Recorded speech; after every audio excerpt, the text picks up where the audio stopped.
everybody. I am in the comfort of my new office, which was a surprise for Mother's Day. My beautiful girls and my husband took one of our rooms in our house and made an in-home office.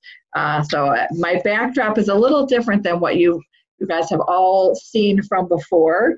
I actually have, these are my kids' children's books that I wrote. So those are framed behind me. So I am so excited to be with Richard Alt. Richard is from Carnegie Investment Counsel over there at Lander Circle. Hello. Hey, Molly. Thank you for joining us. My pleasure. So what's going on with the money in the world? You got it all under control, taking care of business? Well, I'm not sure we have it under control. We are doing our best to manage in this difficult period of time. It's hard to believe the fact that the economy is dropped to a stall and 20% unemployment as of Friday, and yet the market itself, the stock market, which is what we focus on, stock and bond market.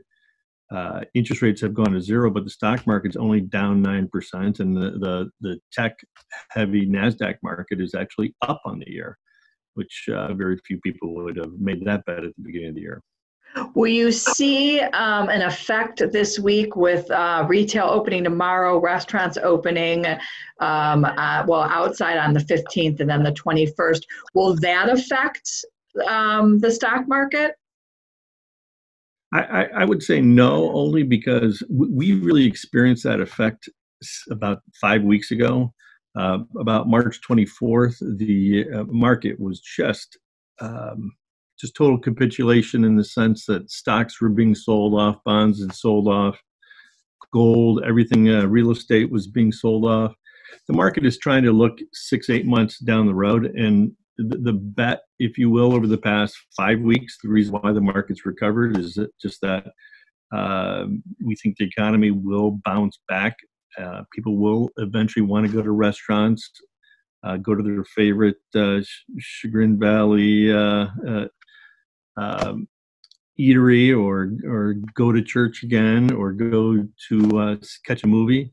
And it's going to take time. I mean, there's some industries that you just, as an investor, you don't want to be an investor in airlines, hotels, restaurants, very, very difficult periods of time, retail.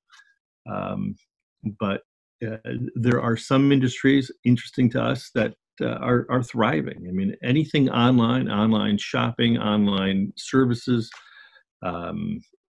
Microsoft, Adobe, a lot of companies have seen and Amazon, of course, have seen their sales rise during this period of time. So they're very well positioned, and that's our job, is to put client capital into those better parts. So I wish I would have known the word Zoom prior to March 15th.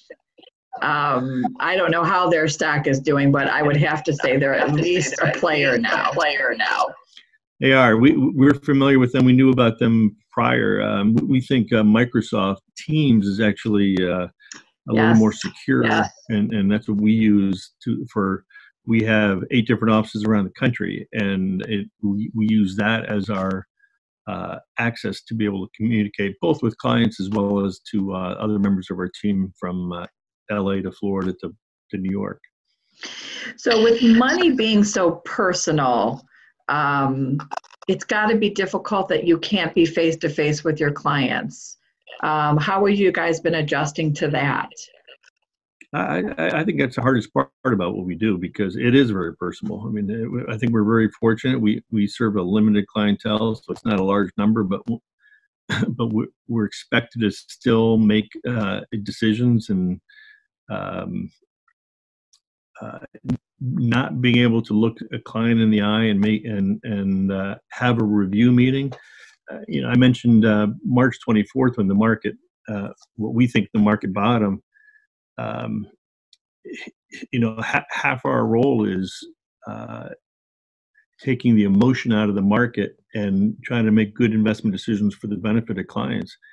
And it's one thing to call us and have that conversation. It's quite a bit different to have a meeting with and looking across the table from them and letting them know they're going to be okay. So it is much harder to do that via the phone or even in a Zoom conference call. But we've been very fortunate. We haven't lost any clients. We haven't lost any clients through coronavirus. We do know people, though, and it's been a very sad state of affairs to go through this period and not be able to see loved ones or hug people or shake the hands of a client right now. Yeah. Has your staff been adjusting somewhat? Because you have a lot of security issues as well.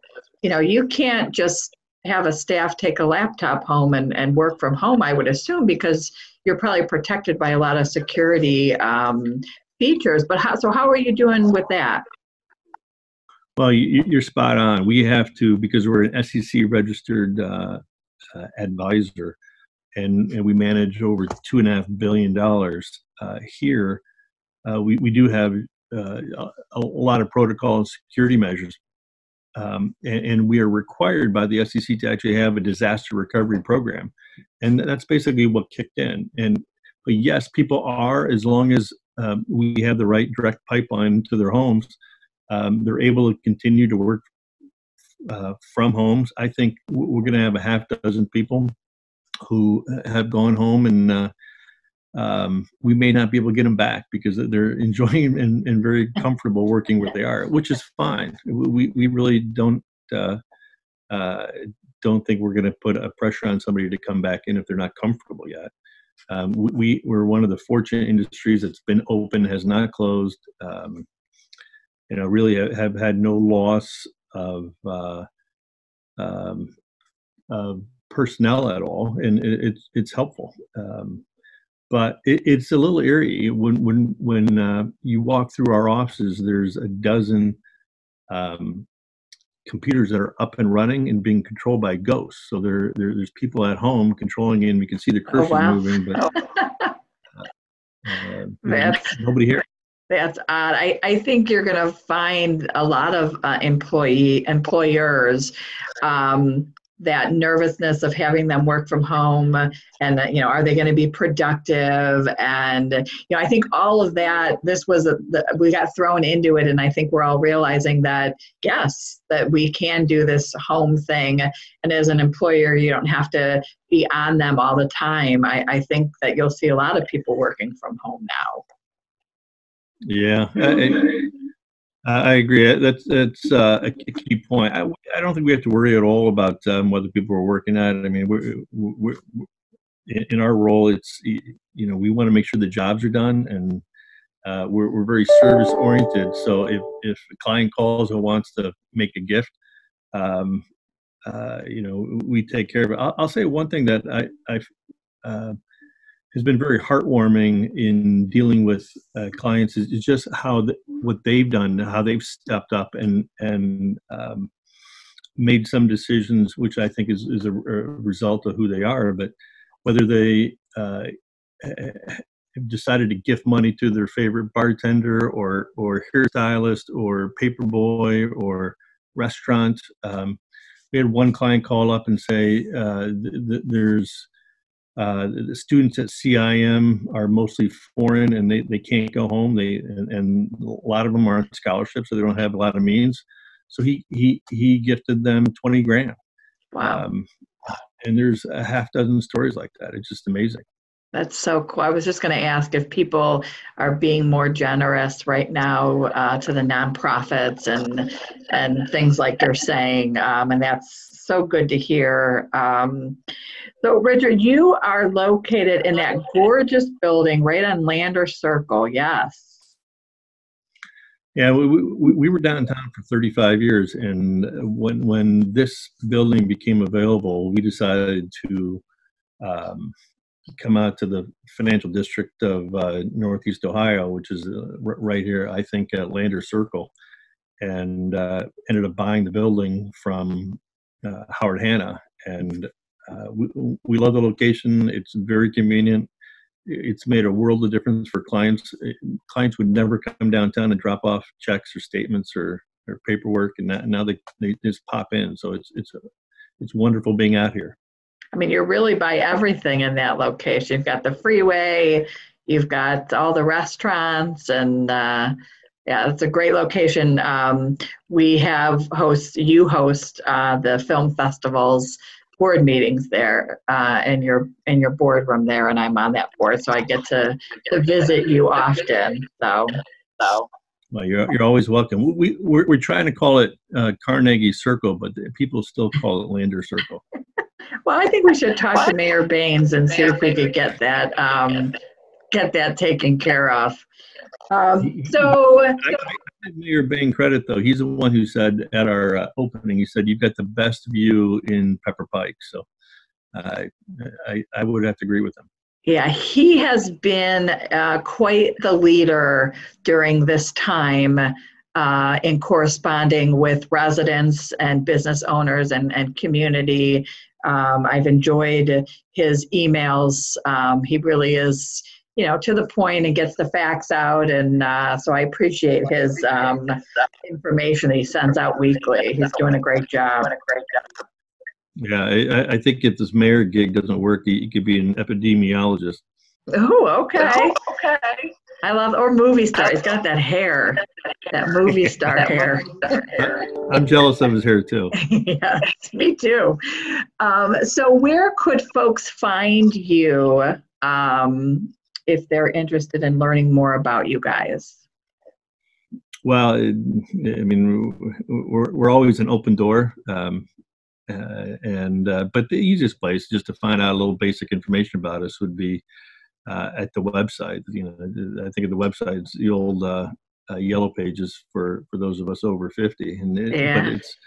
But it's carnegieinvest.com. Great, and we'll put that right down below here. And I know you mentioned that you haven't really changed much, but have you picked up any hobbies during some quiet time? I see. One of the reasons I come into work every day is I've got 4 kids in college, and they're all now home, so they've taken over the house, and it's wonderful to go home and have dinner with them. But I can't get any work done with 4 college kids roaming around. And I'll say they've 3 of them are boys, and they tend to tear up the place. So the only hobby, I'm kind of a handyman. So I tore up the men's restroom here and rebuilt it. So that's you. The only thing I've done. Oh, that's awesome. I'm going to have to give you a call for some projects around my house. Well, I work for free, but only for me. There you go. And if you had one thing to say to everybody out there, people listening, what would it be? Well, that's an easy. We'll get through this. It's a different excuse. It's a different problem with the economy doing what it's doing, but we all have a vested interest to kickstart the economy, get us back up and running. I would say don't worry about the market. The market will recover because companies, you don't bet against the American consumer anytime. And we do want to go out and shop and eat and be entertained and socialize. We're social animals. And because of that, hang in there, keep healthy, and enjoy the benefits of a recovered economy in time. Well, you keep healthy as well. And we appreciate your time with us today. Thank you so much, Molly. Great seeing you. Thank you. Have a great one. Bye-bye.